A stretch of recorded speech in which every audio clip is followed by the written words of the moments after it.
Good morning. How's everybody doing? All right, good. Well, we are going to go ahead and get started. First of all, I want to thank my folks, Randy, and the other folks in my office, Randy Aguilar, for putting this together.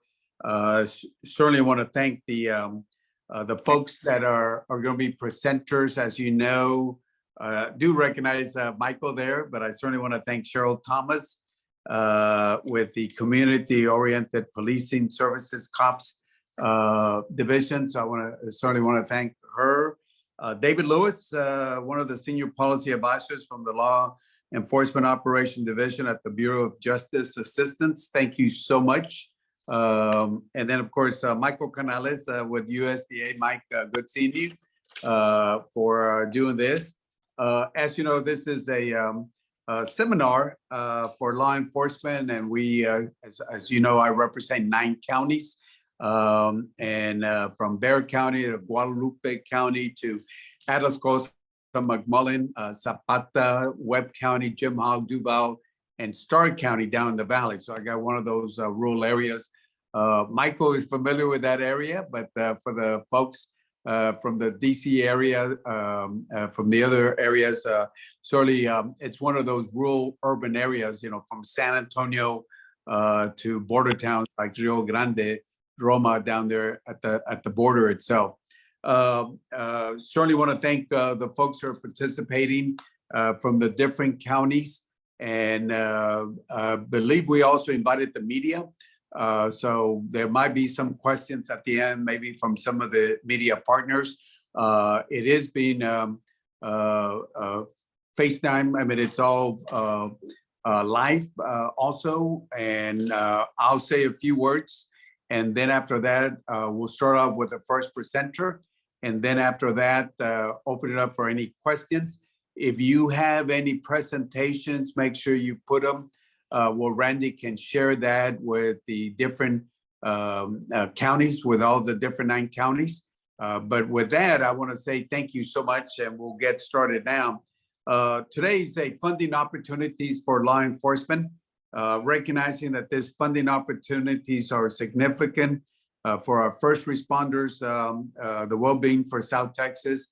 I want to thank the presenters for being here. We got a panel of experts from COPS, BJA, and of course USDA that can go over some of the different opportunities. Today, monies can be used for equipment purchase, maintenance, training, education, facility improvements, preparedness, and planning, and employment opportunities, a lot more.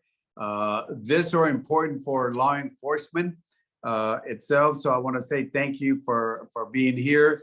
In the past, we have been working with some of the agencies.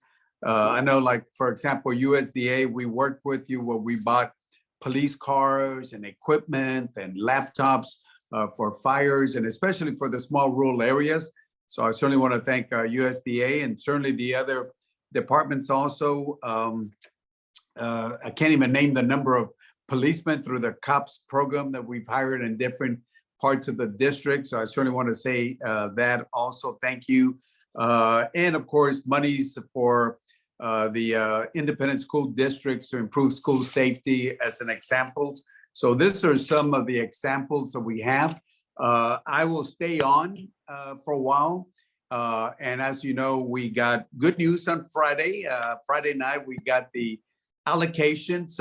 So being on appropriations, that means we can start the work and hopefully get it, some of the bills ready by March 1st, and then some of the bills ready by March 8th, depending on the first 4 and the last ones on March 8th. Hopefully there's no more hiccups, but we're starting to now negotiate with the Senate on language and of course, different programs and where we're going to be putting the monies at. So I'll be here, then I got to start talking to my Homeland Security. I sit on 3 subcommittees, and we want to start talking about some of those. But at this time, what I'll do is I'll introduce the the first speaker, and then Randy will be available. And then Randy, after that, we'll go with after Cheryl, David, and then close up with Michael, and then leave it open for any questions. So at this time, I want to thank Cheryl Thomas for being here with the COPS program. And again, it's been so helpful, not only to the urban, for the rural areas. And we certainly want to say thank you for what y'all do. So with that, I'll mute myself and I'll listen, and then I got to run off and talk to my subcommittee. So with that, thank you so much. And I want to thank everybody for being present today. Thank you. Bye-bye. Cheryl, if you want to start off, and then Randy will moderate the rest. Thank you so much, Congressman. Very glad to be here with everybody this morning. And if you'll give me just 1 second, I will share my screen and we can get started. Okay, hoping everybody can see that now. Yes, we can. Thank you. Okay, great. Thank you.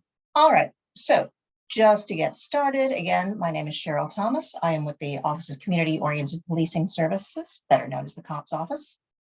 And for those of you who aren't familiar with the COPS Office, just to give you a little bit of background about us, we were created in 1994 through the Crime Bill, the Violent Crime Control and Law Enforcement Act.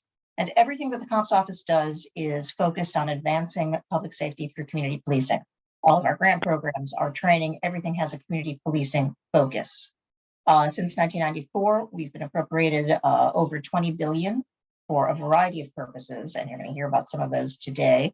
But the largest one is funding officers. That's the one that everybody seems to be the most familiar with. It is our bread and butter program. And to date, we've funded more than 138,000 positions across the country.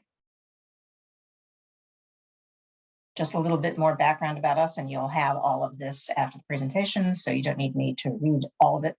But the most important part is the money, as everyone's focused on that. The third bullet shows what we have for our available funding last year, FY23, which was about $663 million.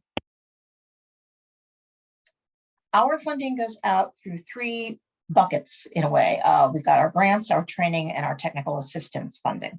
So our grant funding is what goes directly to agencies or to organizations that support law enforcement. This is for our hiring grants, this is for our school safety grants, and a variety of other purposes.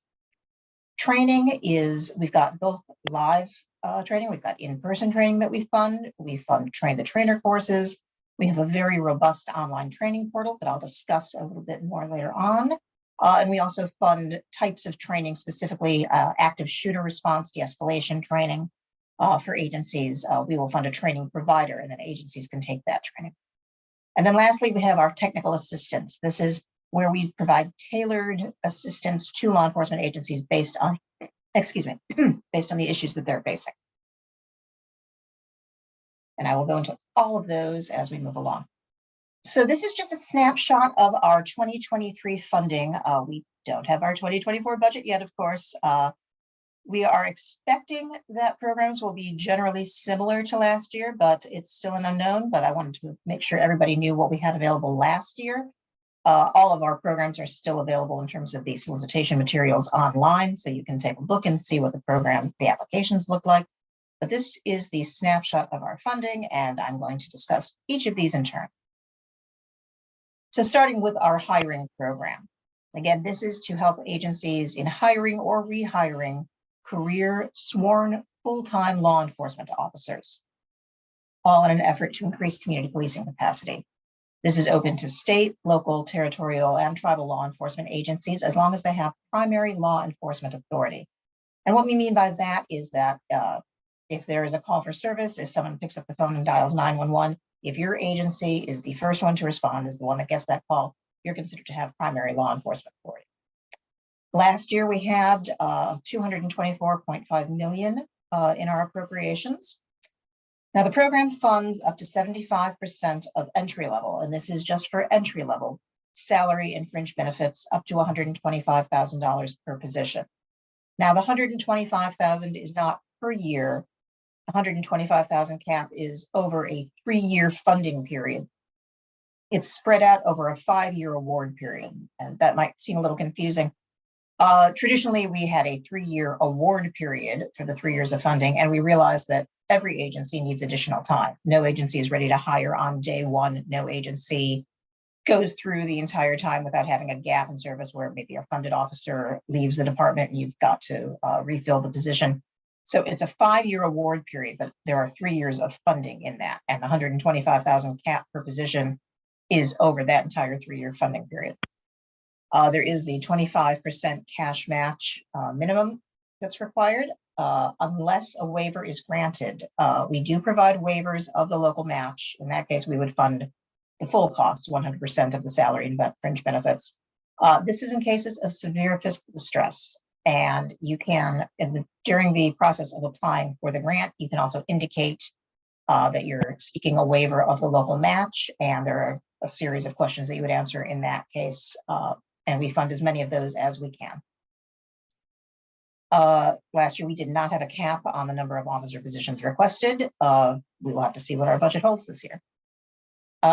It's both for newly hired officers and rehiring officers who either have already been laid off or are scheduled to be laid off on a future date. And at the conclusion of the 3-year funding period, there is a 12-month retention requirement.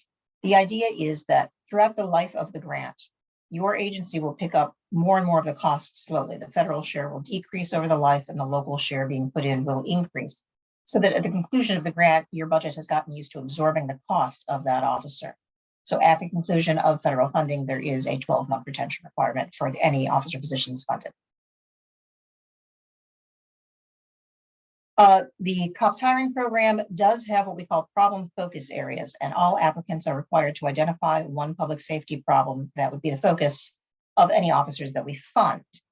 There were 6 last year, and actually 6 the year before that. And you'll see they're bulleted there. The first 4 are in a darker shade of blue. Those are considered priority consideration areas. These do sometimes change from year to year. That'll depend on when we see the appropriations and have our discussions with leadership on administration priorities for the next year. But those priority consideration areas basically give you bonus points. It's extra points during the review process. Those are the areas that we want to focus on. So you'll see last year they were violent crime, combating hate and domestic extremism, police-based response to persons in crisis, and building legitimacy and trust. And last year, we were able to make 394 awards to hire or rehire over 1,700 positions. Moving on to our next program, the School Violence Prevention Program. This has been developed through the Stop School Violence Act of 2018. Funding goes to both COPS and to BJA for school safety purposes. And they have different focuses. What the COPS office focuses on through our SVPP program, it's for coordination with law enforcement and training for local law enforcement officers to prevent violence. That third bullet is largely our biggest. I mean, the majority of our funding under this program goes for target hardening, metal detectors, locks, lighting, camera systems, bulletproof glass, other deterrent measures.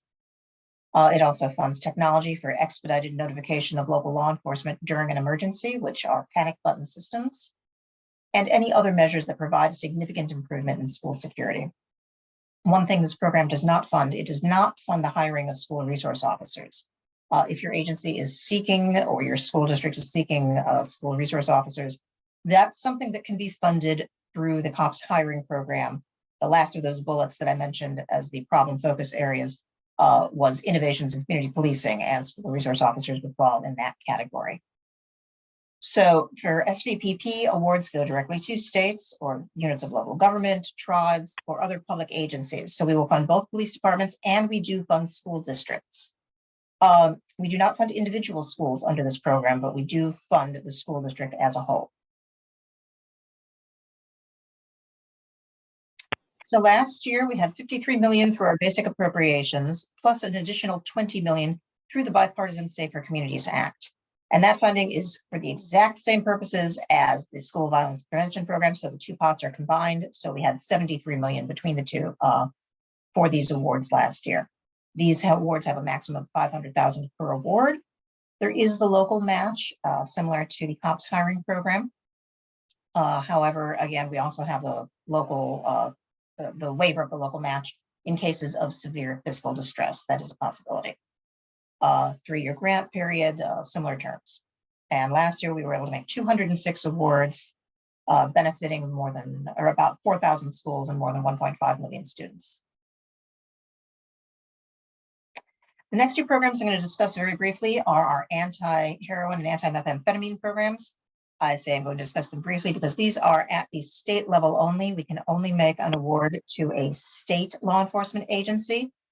However, these grants must be structured in a task force structure so that the state agency receiving the funding must participate and must partner with local law enforcement. So we always encourage local law enforcement agencies to talk to, I believe in Texas, it might be Texas DPS, but to talk to their state law enforcement agency to make sure that they apply for this funding.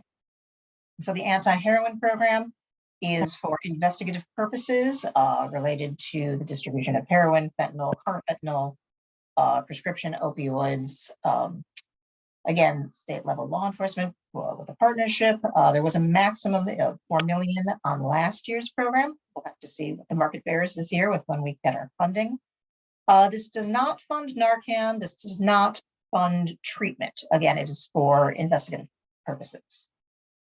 And our anti-methamphetamine program is very similar in structure, investigative purposes for methamphetamine, precursor diversion, laboratories. It does not fund lab cleanup, for example, again, all for investigative purposes. These awards had a $1 million minimum last year, our only program that had a minimum requirement, and a $2 million maximum. Just wanted to briefly mention our tribal resources grants. We do fund tribes through our coordinated tribal assistance solicitation that we do jointly with the Office of Justice Programs. This program is actually open now. The COPS office funds officers and equipment and training for the newly hired officers through this program. The Community Policing Development Program. This is where we do our innovative work. We provide guidance on promising practices. We look at new strategies in policing, what we can get out to the field in terms of knowledge dissemination. And in 2023, our funding in this area was pretty much told in our appropriations. It was in 5 main categories there, you'll see. We had crisis intervention teams funding, de-escalation training, accreditation, microgrants, which that's seed money for small programs, small problem-solving aspects that you're looking at, seed money to get something started, 100,000, 150,000. And we funded a training provider for tolerance, diversity, and anti-bias training. Our Law Enforcement Mental Health and Wellness Act program. This is something that we're very proud to be able to offer for everything that law enforcement does for us. We are so proud to be able to offer mental health and wellness services funding. So anything that improves mental health and wellness services, it can be suicide prevention programming, support services for families, peer mentoring programs, stress reduction programs, anything like that can be done for one agency or for a consortium of agencies within one region. It doesn't just have to be for officers. It can also incorporate civilian staff who sometimes encounter similar trauma during their work. So last year we were able to provide $9.2 million in grant funding. We're hoping for an increase this year. This is a very popular program, and again, one that we're very proud to be able to offer. Our collaborative reform initiative. This is not a funding program, but this is the technical assistance that I mentioned earlier. And there are 3 levels of technical assistance. And the majority of agencies come in for that first bullet there. This is technical assistance through our Collaborative Reform Initiative Technical Assistance Center, which we call CRITAC. And this is where, depending on the issue that you're facing, and it can be pretty much anything under the sun, anything from policing mass demonstrations to open air drug markets. If there's a specific problem that you're trying to face, you would reach out to us. Our website has all the information that you'd be able to contact the Technical Assistance Center, and they create an approach that's tailored to your agency. And that can take forms from on-site assistance at the sort of more intensive end to simply matching you up with other agencies that have gone through the same type of issue, sort of a peer mentoring structure. It can be just pointing you towards the right resources and training. It can take whatever form is best for your agency. And this is at no cost to the requesting agency. It's like something we like to stress. This is at no cost to you. And the second bullet is for our critical response program. And that's very targeted technical assistance to agencies that have experienced a high profile event, for example, a mass shooting. And this is very in-depth, and the idea is to create a lessons learned product that can then be given to other agencies across the country, benefiting everybody.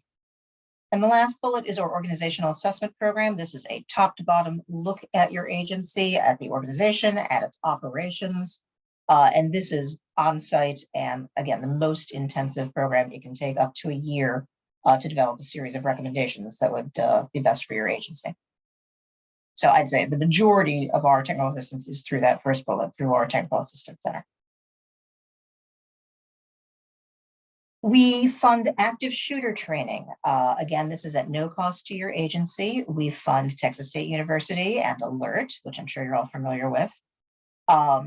It is not just for law enforcement. Ours is cross-disciplinary, so it will be law enforcement, fire, EMS. We have information on our website, and you'll have that link when you get the materials after this training, so that you can get to the page that will connect you with Alert, so that you can receive the benefit of this no-cost training. Speaking of no-cost training, I mentioned earlier our training portal. We have a number of courses, a couple dozen courses on the website. This can be used for individual officers who are interested in a topic. This can be for an entire academy class. This can be for smaller groups. There are community trainings that link up that interest in law enforcement. So again, at no cost, we definitely encourage it. It's very robust. We're always adding new classes. That 41,000 individuals that have been trained so far, that's a couple of months old, that number. So we're probably closing in on 50,000 out.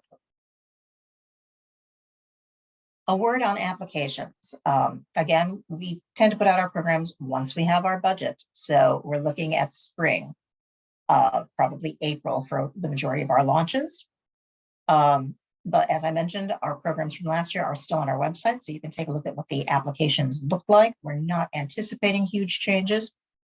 I say that, with a grain of salt.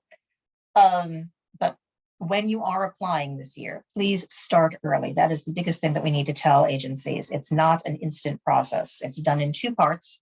The first part is through grants.gov. That's the smaller piece, and that's the government-wide grants portal. And then you would complete it through Just Grants, which is the DOJ grants portal, and that's the more substantive piece. So please don't wait until right before the application deadline date.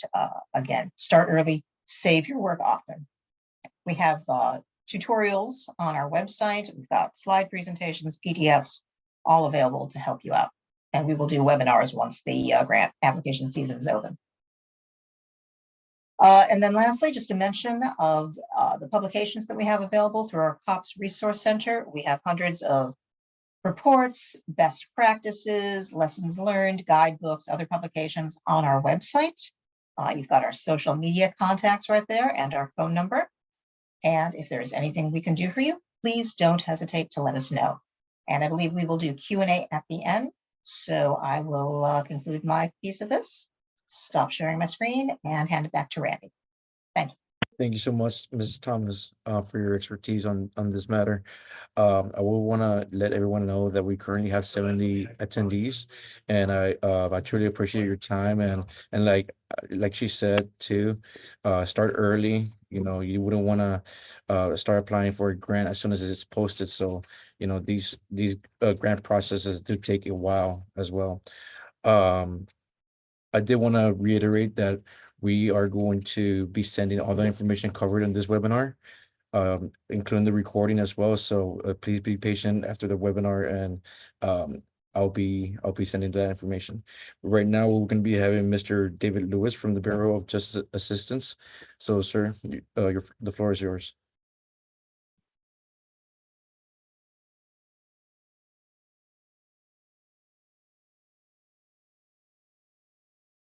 Okay, thank you very much. You should be seeing my screen now. Yes, sir. Okay, we're going to be talking about Office of Justice programs and specifically Bureau of Justice Assistance, but also some of our other agencies and some of the funding opportunities that we'll have available to you in FY24. As Randy said, my name is David Lewis. I've been with the agency for 20 years, and prior to that, I had 24 years of law enforcement experience in the state of Pennsylvania, so I'm well aware of the things that you're dealing with on an everyday basis. The Office of Justice Programs is led by Amy Sullivan, Assistant Attorney General, and you'll see that we have 6 entities underneath the Office of Justice Programs. Now, I want to just make this very clear to you. As you look at all these different agencies, each of them have a very specific role, and I'm going to talk a lot about BJA today, but also the Bureau of Justice Statistics also does statistical assistance. NIJ is our technical group. OVC is our Office for Victims of Crime, and OJJDP is for our juvenile justice. So if you have programs that are specific to them, you would reach out to them. And our SMART office deals with sex offenders. The Bureau of Justice Assistance, who I am employed by, is run by Carlton Moore, who's the director, and he's very familiar with the work that you're doing at a local level because he used to be a state administrative agency for the state of Ohio. We at BJ are broken down. We have policy programs, and then the PSOB, which is the Public Safety Officer Benefits Program. If you have officers that lose their lives in the line of duty or severely injured, that's something that you can go and we provide funding and assistance. And then our operations office helps us on our everyday operations in providing information to the field. BJ, we have a very specific mission, and basically our mission is dealing with state, local, tribal, and territorial law enforcement agencies and getting the resources that you need to help you do your job, and really to provide that connection between law enforcement, corrections, prosecutors, all across the board. So we really work to bring them all together under one roof and provide assistance. Now, what we actually do is we provide this support. We provide funding, education, and we provide some equipment. And then our biggest thing is bringing partners together. How do we assist with each other and bring them at the same table? Because not always are you able to do what you're doing within your own agency, but it's important to know this, being able to talk across the realm. And this includes working with federal agencies. Now, in FY24, we plan on having 80 solicitations out there, and they will start be hitting the streets very soon.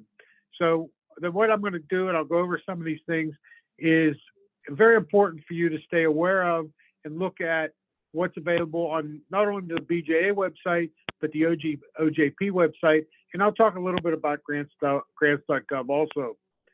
As Cheryl mentioned, COPS office is one of our sister agencies, but we're one of the 3 funding organizations throughout the Department of Justice. OJP, COPS, and OVW, the Office of Violence Against Women. So when you're looking for those funds, these are 3 of the entities that you need really to have on your speed dial. So when you go to the BJ website, if you, very simple, go to the BJ website, we have certain sections broken down to make it very easier for you to identify funding. The first is our current solicitations. These are solicitations that are currently out there and are made available, and you can download the solicitation right from this area here.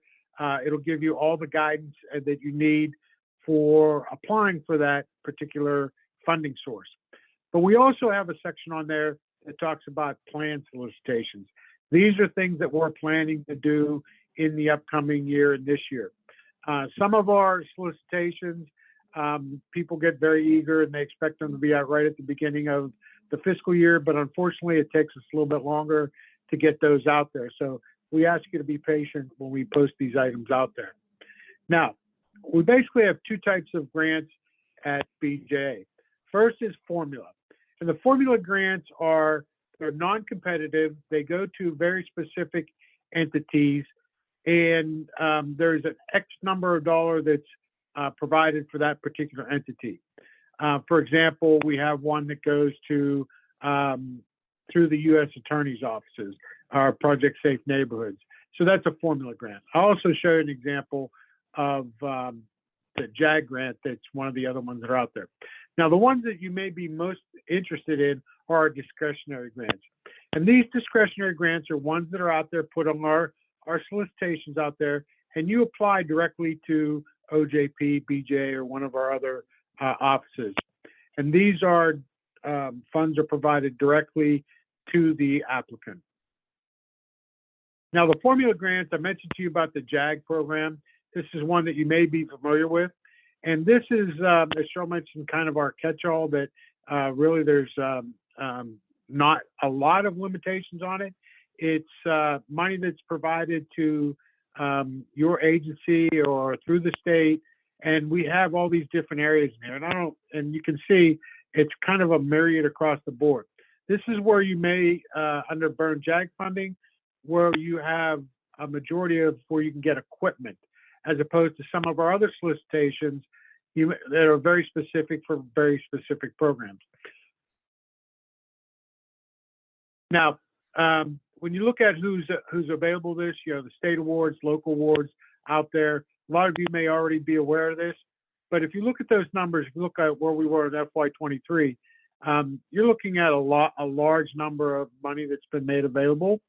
You're looking at almost $300 million made available to state and local. And then the funding will be out for next year. There's a link there to give you an overview of what we're looking at and the numbers for FY24. Now, in our discretionary grants, I'm just going to go through some of these. But again, I always ask you to go out there, look at the BJ website, and see what's available. This one's a very popular program right now, is our body-worn camera program. And you'll see who's all available to apply there. And this allows you to either start a program or advance a program that you have on BJ, that you have body-worn cameras. And I would tell you right now that it's a very successful program. Not only do we provide funding, and there's a matching to this particular program, but we provide funding. We also provide technical assistance. We help you with policies that you need as part of the program. So it's very, very important. We also, in this particular program, have a microgrant program. And for this microgrant program, these are for smaller rural tribal agencies that are out there.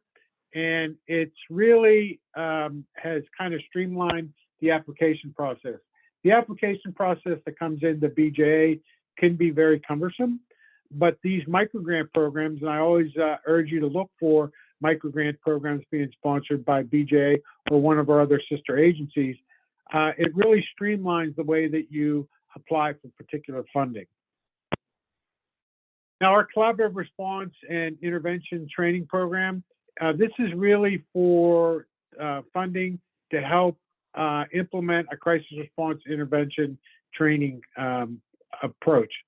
This is across the board, and you'll see the number of agencies that it supports there, and it actually deals also with development, physical disabilities, and the maximum awards are $250,000.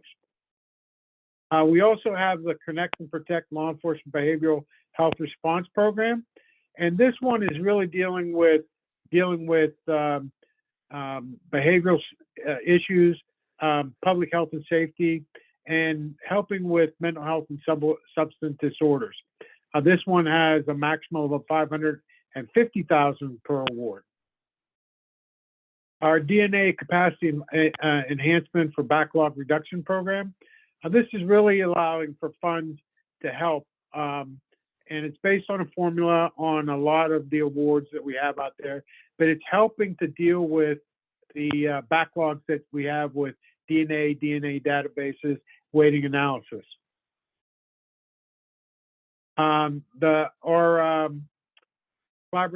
This mental health collaborations program specifically deals with responses to outcomes for individuals dealing with mental health and helping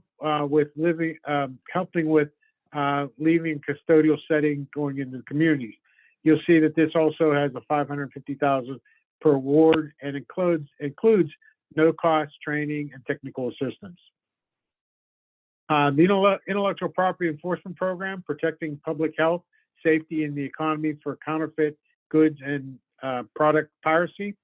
This particular program is unique in that it really supports the development of task forces and that you'll see out there, and for regional task forces, area task forces, but also requires this interaction with federal agencies like the U.S. Attorney's Office, HSI, FBI, DHS. But these are very good because it pays for overtime for task forces, it pays for training, but also helps put in a place possibly a prosecutor for this specific type of crime. The awards into this section are up to $375,000. These are our hate crime programs for local hate crime, and you'll see this is Matthew Shepard and the James Byrd Junior Hate Crimes programs. These are the two out there, and you'll see that there are different categories here. One are state or regional, the other one are single agency applications, and these are really out there to help you deal with outreach, education, enhancing the victim reporting tools, and also the investigation and prosecution of hate crimes in your particular area. Our Smart Policing Initiative, SPI program, this is a program to make funds available in areas, and they have to have some cooperative effort, but the key point to this one is you have to have some kind of innovative or evidence-based policing practices. It can't just be, I want to update my records management system, I want to change this. You have to, the basis of this is something that is might be new, may be innovative. Now, I would say that it's interesting here that what may be new and innovative to your particular area may have already been done, but you bringing it to your area makes it innovative for your particular area. So that's stuff that has to be expressed in the application. Cheryl mentioned their Stop School Violence. We do this in conjunction with them. And this is more about dealing with training, dealing with threat assessments, how school safety, and it does also work with some anonymous reporting, and how do we work to prevent violence, and basically education and teams. This one has up to a $2 million maximum per award. Now, those are just some of our grants that are out there. Like I said, there are 80 out there that'll be out there.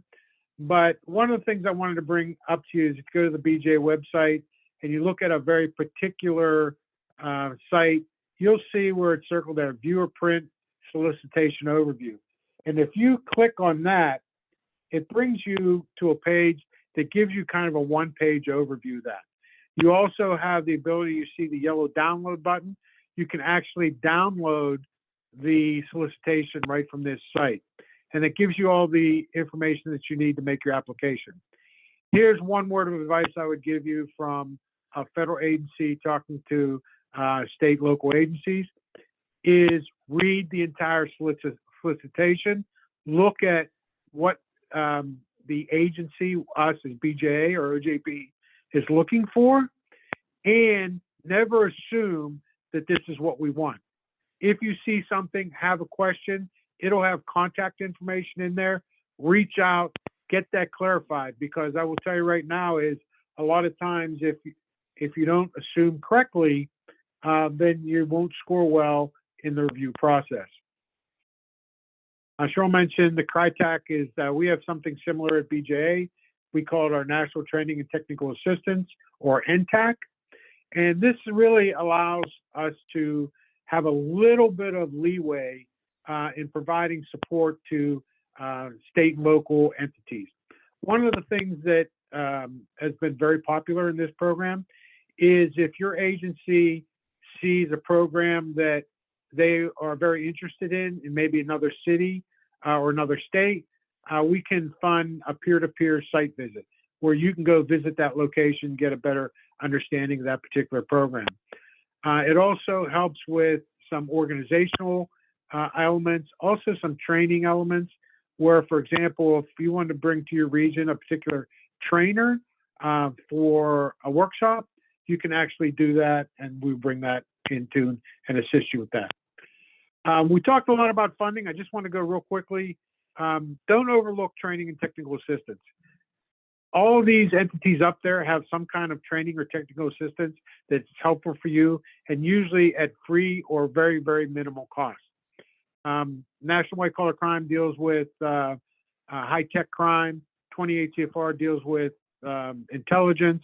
All these other agencies, our SLAT program deals with local anti-terrorism training. The RISC program is an unbelievable resource for you, and in your area would be ROCIC, the Regional Organized Crime Information Center. All these things have free training resources and analytical services. So please don't overlook those. I just wanted to real quick go over some resource guides that we have out there. Knowing what you want to apply for is the first thing. Second is applying for it and looking at how to do it and what the best ways to do it. We also have this resources page that's out there at BJA that provides all this information that kind of look at you. It also gives you some successful applications, ones that have been submitted, how to organize them, what needs to be in there, what shouldn't be in there, those kind of things. We also have, I mentioned grants.gov. If you don't have this on your computer, grants.gov highlights 26 federal agencies out there that provide grants on a number of different subjects. And our Just Grants does have a technical assistance. So we have this subscribe, and you can see this when you get the information, but it continually gives you some updates. Grants.gov allows for subscribing also. These are some of our links to stay in touch with what we have going on at BJA. And if you have additional questions, these are our contact information. Again, you'll have this information. And I will leave this for when we have our questions. I will stop sharing now. Thank you. Thank you, Mr. Davis. I really appreciate your time. And just to reiterate what he was going over, our congressional office does provide letter of supports for these types of grants. So if you have any grant applications that you're currently working on and you need the support for the applications to pass, by all means, please send it my way. I'm always willing to help, and the office is too. So right now we're going to be having Mr. Canales from USDA, sir. Thank you, Randy, and good morning, everybody. As Randy indicated, my name is Michael Canales. I am the Community Programs Director for USDA Rural Development, headquartered out of our state office in Temple. Our office in Temple oversees two basic programs: our water, wastewater infrastructure, as well as our essential community facilities funding opportunities, and that's what I'm going to focus on today. But just to give you some idea as far as USDA Rural Development goes, we administer a little over 40 programs through area offices around the state, and we have 26 of those area offices. And in the Congressman's district, we have 4 offices that handle this program throughout the region. So we have offices in Seguin, Hebbronville, Edinburgh, and Alice, depending on what county you have and what jurisdiction they belong to. So they'd be your resources to go to as far as the application process inception. And then I will focus a little bit more now on the program itself, and I will attempt to share my screen. So just a moment, please.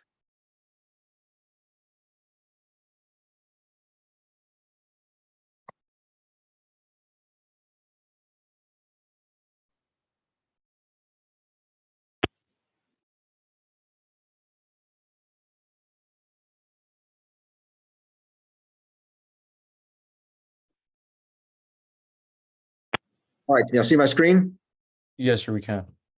Great. So as I mentioned, the community programs is a program where basically we can start a community from the ground up, primarily through infrastructure type loans and funding opportunities for essential community facilities. Now, essential community facilities can be divided into several veins of funding. We have public health, public service, we have education, we have community service, and we have public safety. And the majority of those funding opportunities are able to fund first responder type initiatives, public safety initiatives, and I'll explain those a little bit further in detail. But when we talk about public health, we're talking about typically medical clinics, medical type facilities, but in that line is also the need for or the ability to fund ambulances and every type of equipment associated with that. So if that's a first responder thing that you need for your particular area, we could possibly fund an ambulance or an EMS facility or EMS type vehicles to serve your community in the event of a need. Under the public service, we typically fund municipal type buildings. We would all have jails, detention centers, courthouses, things like that that are in the public that can be addressed through the public service realm as well. In education, we can fund school buildings and library equipment.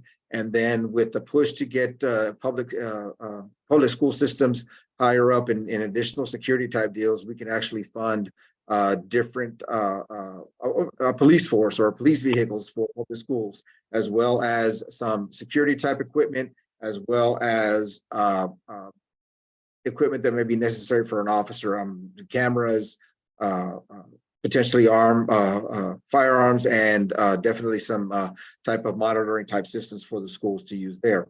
Our community service programs entail streets, sidewalks, and basically not any type of first responder initiatives, but then we'll get to the public safety, and that's the big one. Police stations, fire stations, police vehicles, county vehicles, storage facilities, communications equipment, cameras, computers, items like that for public safety and first responder type initiatives.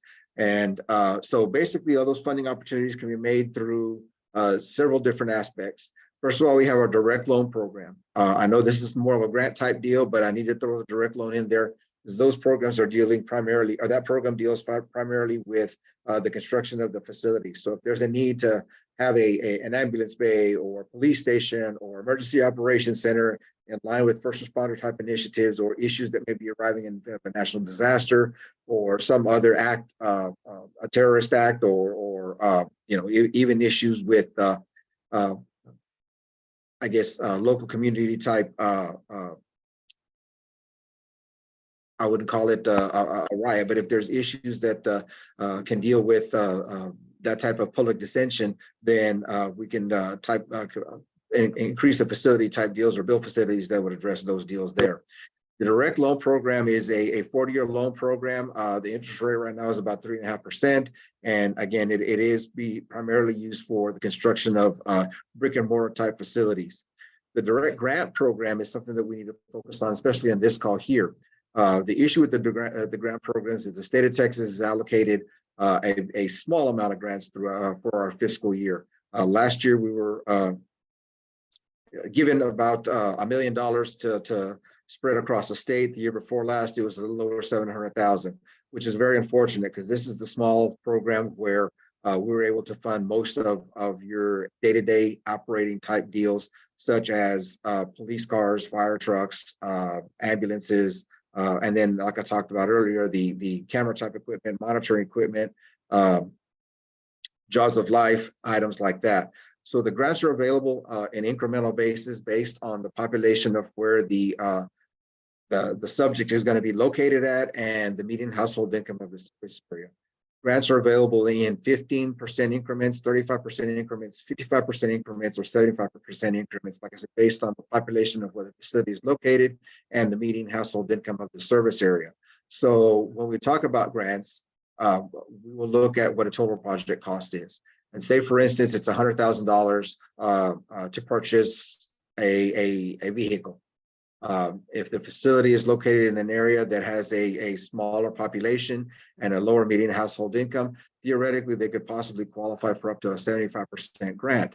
Now, the difference in that to make the project complete, so we would look at either the entity providing a applicant contribution or a non-federal contribution from any other source, either a foundation, a state agency, and even push come to shove, a small loan for the agency to make that match. Again, 15, 35, 55, or 75%. Those are the smaller loan or grant projects that we typically fund. The majority of them are first responders type deals. So that would be the best opportunity for your areas or for your situations to operate on. There's also a loan guarantee program. That could also be a big loan project that would be dealing with, again, similar to direct loans for brick and mortar construction. Now, who is eligible to apply for these funds? Our funding mechanisms are a little bit different than the other two speakers, as it deals with the big aspect on the overall community thing. Our eligible entities include public bodies, which are cities, towns, counties, nonprofit corporations, which would be like volunteer fire departments, volunteer EMS services, things like that. And then our federally recognized Native American tribes. And in the Congressman District, we may have an area just around Webb County where there would be a Native American tribe that we recognize there. The issue with one of the other limitations with the program is that we must have a rural population. It must serve a rural population and be located in a rural population. The limit for the community facilities program is 20,000 in population, and that is going to be based on the most recent decennial census. We are relying on the 2020 census right now for population, and the 2018 to 2021, 23, I'm sorry, median household income. So we're limited to 20,000 for the loan program, for the grant program, but we were able to go up to $50,000 for, 50,000 of population for the guaranteed loan program. As you can see from the screen there are some requirements. It must serve the local community. It is needed for the orderly development of the community, and of course, public safety, public service type deals are essential for that. It may not include private or commercial undertakings, basically a for-profit business, or something that is owned by an individual. It must be community-based, particularly when we talk about nonprofit organizations there. Those organizations must have significant community support. Primarily, we're looking at a board of directors that is elected from the local community, some ties to a municipality with regards to funding, or for instance, the board members being, as well as the directorship being from the local rural community there. As I mentioned earlier, it must serve a rural area and it must be located in a rural area. We have some situations where a facility, a county facility, for instance, wants to be is looking to be built in a city that is over 20,000 of population. The vast majority of the users of that facility are going to come from that ineligible community. So we would not be able to fund that unless there is some supportive documentation that as a county facility, the vast majority of the users for that are coming from the rural area. As I mentioned, there are also 20,000 is the population limit for cities and towns or unincorporated areas, except for our guarantee program, which is running up to 50,000. All right, as I mentioned earlier, these are the aspects of where we can fund or what we like to fund. Public health, again, is in hospitals, medical clinics, and nursing homes. In that, we're also looking at ambulances, EMS, and those types of structures or facilities that are associated with that, as well as the vehicles and the equipment inside those vehicles that we can fund as well. The public service of most interest in this kind of group would be the detention centers, detention facilities, courthouses, emergency operations centers. We can do that as a public service. As you can see there, public safety, the facilities to house fire stations, police departments, community type facilities for constables or sheriff's departments, the vehicles, communications equipment, video cameras, body cameras. In some cases, we can also fund some firearms, but we're also looking at jaws of life and those types of deals that a first responder would be using as they arrive at a scene where their assistance is necessary. The education is a little bit more broad or a little bit more specific with the initiative to push for more safety around public schools. Under the community facilities programs, we could fund a vehicle for a school police department. We could fund, again, similar to the other public safety items, we can also fund video cameras. We can also fund monitoring equipment for the school associated with the safety, as well as cameras and communication type equipment under the education aspect to serve as a first responder public safety type deal. And the community service there is basically general. I don't see that any of those would particularly be something that would be more involved in public safety or first responder type initiatives there. So again, we have offices around the congressional district in Seguin, Haverhill, Edinburgh, and Alice. We are willing to assist y'all with application processing. Unlike some of the other programs that you meant that were discussed earlier, our program is specifically unfortunately right now, still a paper application. Applications are received at our local area offices. The period for funding is open all year. So we do not have specific NOFAs or NOSAs or funding opportunity notices that come out. We're able to accept applications for the community facilities programs at all times. Applications that are received one fiscal year and are not funded that fiscal year are carried over to the next with some minimal adjustments if they're meeting household income changes or the project cost changes as well. So in a nutshell, that's what the community facilities programs does with regards to the various aspects. Primarily in this group, we're looking at public safety first responder types, and we primarily try to fund those projects unless they're brick and mortar type facilities with grants. So if you have any questions with that, then we'll answer them at the Q&A session. So I appreciate the opportunity to speak to you guys today. If you have any questions, drop them in the chat, or you'll see my email there, and we'll get back to you there with regards to whatever questions you may have. So again, I appreciate the opportunity. Thank you, Randy. Thank you, Michael. I really appreciate your time. Yes, sir. Yes, if anyone has any questions, please drop them down in the chat box. We'll have like about 5 minutes to go over questions. And I would want to, reiterate that I will be sending out all the materials that we covered up to this point on this webinar. And, we're going to be sending out the recording too. So you'll be getting a email from me and from our office with all the information. So right now, we are going to be doing a Q&A session.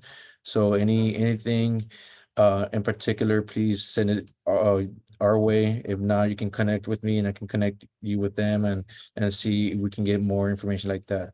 Another thing I would want to reiterate too is that if you're looking for some type of grants regarding cops or law enforcement funding, please let me know. Send it to my email.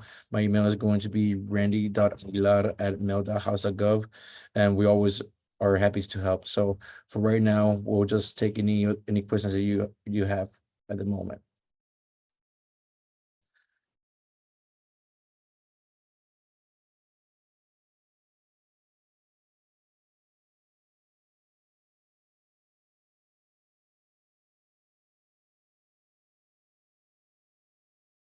I'll give it about like 1 more minute, and then if we don't have any questions, then we're good to end this call. And again, like I said, if you have any other questions that maybe that you thought of it after the webinar, just reach out to me. I'm always happy to help.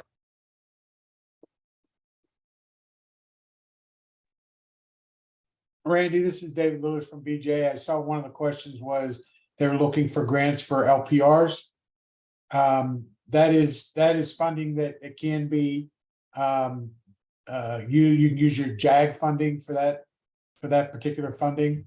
Also be aware we had a micro grant program for Southwest border states 2 years ago. Keep an eye in case it gets reinstituted, but one of the focal points was license plate readers. So that would be something, but I would also check with DEA, who has a license plate reader program, and CBP also has support for that. And I would look under LPRs on grants.gov because there are some other agencies that are funding that.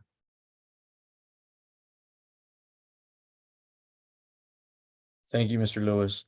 Mr. Mark Olivares said that asked regarding the BGA body cam grant. Is it for school districts as well? Yes, it is available. It is available for school districts also.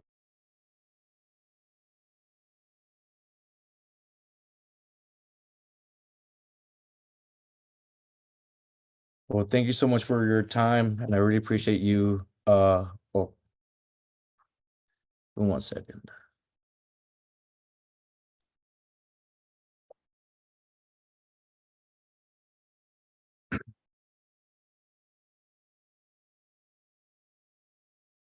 Telemundo, we can connect after this webinar. I mean, I can give you the details in Spanish, or our office can give it to you in Spanish.